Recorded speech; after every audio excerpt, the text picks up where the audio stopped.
Good day everyone, my name is Solly Jones and welcome to episode 3 of Garage Talk. Today we'll be talking about the AC and your controls for you to activate in your AC.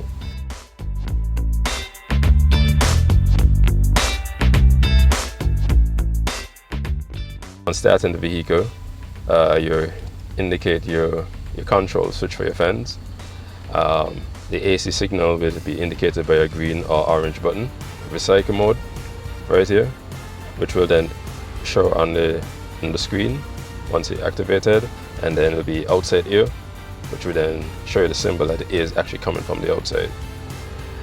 You have your max setting, max for cold, different settings to reduce the coldness of your AC, different modes to control the direct vent to your face and to your feet as well.